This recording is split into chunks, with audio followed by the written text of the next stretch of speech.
Satu hal yang saudara harus terus perjuangkan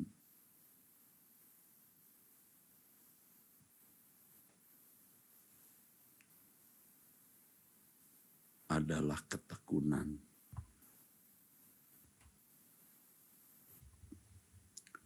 Kita harus tekun, saudaraku. Apakah hari biasa, apakah hari Minggu, apakah hari yang lain, kita harus tekun, saudaraku.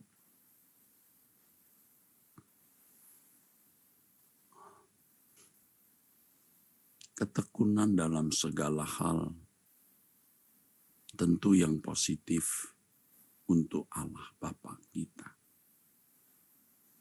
Dan itu membuktikan atau menunjukkan kecintaan kita kepada Tuhan.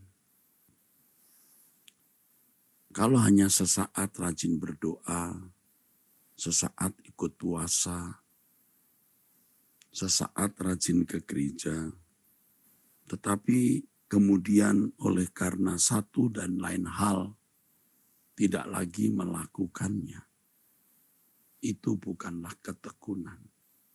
Dan Tuhan sering, yang saya pahami, selalu menguji kita. Seberapa kita memiliki ketekunan. Waktu kita berdoa, saudaraku,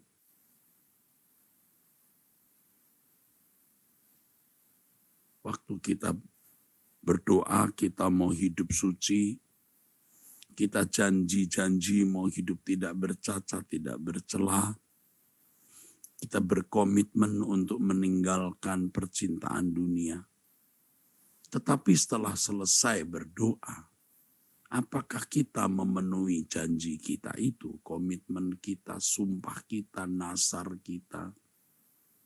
Sebab setelah itu kita akan menghadapi banyak cobaan, godaan, dan kecenderungan-kecenderungan dari diri kita ini untuk melakukan apa yang bertentangan dengan kesucian Allah. Di sini dibutuhkan ketekunan, saudara. Memang pada waktu berdoa, tekad kita begitu kuat untuk tidak melakukan sesuatu yang melukai hati Allah. Tetapi setelah selesai berdoa, begitu mudah, saudaraku. Begitu mudah menyimpang.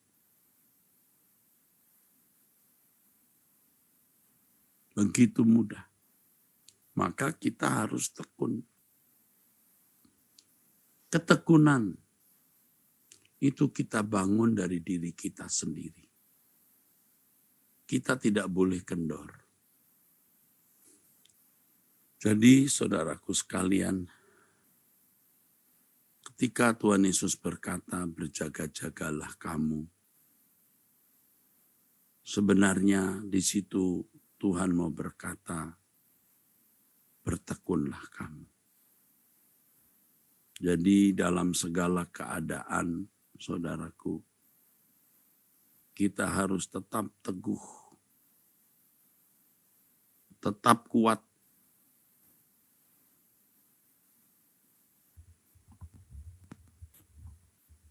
Tuhan berkata, berjaga-jagalah kamu. Dan berdoalah supaya kamu jangan jatuh ke dalam pencobaan. Roh memang penurut tetapi daging lemah. Matius 26 ayat 41. Roh memang penurut pada waktu kita berdoa, roh kita kuat. Roh yang penurut itu kuat.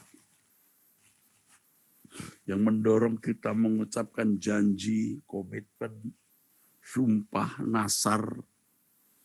Tetapi setelah itu, kalau tidak ada ketekunan, kita akan menyimpang dan tidak setia. Roh penurut, tapi daging lemah. Karenanya kita harus tetap bertekun, dan bagaimana daging ini menjadi mati, artinya tidak diikuti keinginannya. Tergantung kita. Tergantung kita, saudara. Jadi setelah kita selesai berdoa, kita harus tetap berjaga-jaga dan berwaspada. Jangan menuruti keinginan hati, jangan menuruti keinginan daging. Ya. Ini dibutuhkan ketekunan. Dalam hal ini dibutuhkan ketekunan, saudara. Kita ingat bahwa kita dulu orang-orang yang tidak berkenan di hadapan Allah. Kita tidak sungguh-sungguh memiliki kekudusan dan kesucian seperti yang Allah inginkan. Ada kompromi-kompromi sedikit sampai kompromi-kompromi besar.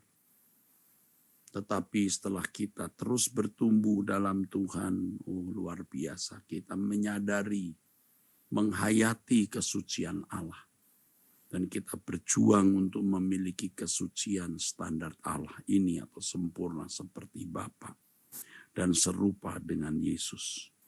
Dan oleh kemurahannya kita terus dibawa ke wilayah ini.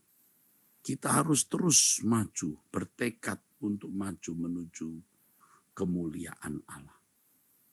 Kita sudah puasa 40 hari dan banyak hal yang kita alami. Banyak hal yang telah kita terima dari Tuhan.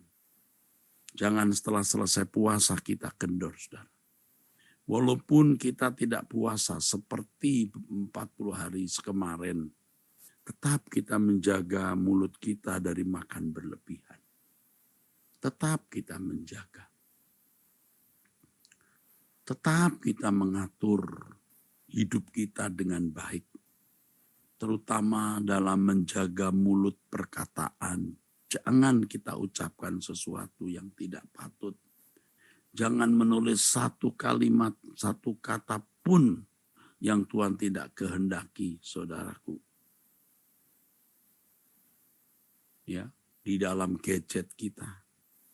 Diam, dan diam. Pasti ada banyak hal yang terjadi dalam hidup kita, saudara, yang mendorong kita, menggerakkan kita untuk mengucapkan kalimat atau kata. Kita harus jaga mulut kita. Nggak usah, nggak perlu, nggak boleh. Ketekunan. Berjaga-jagalah dan berdoalah. Berdoa di sini tidak hanya berarti kita berlutut, melipat tangan, menekuk lutut kita.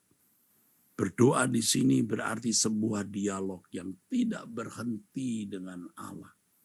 Satu percakapan yang terus-menerus dengan Tuhan. Yang tidak pernah berhenti. Dan itu kita lakukan. Bukan hanya pada waktu kita berdoa, kita bercakap-cakap dengan Tuhan.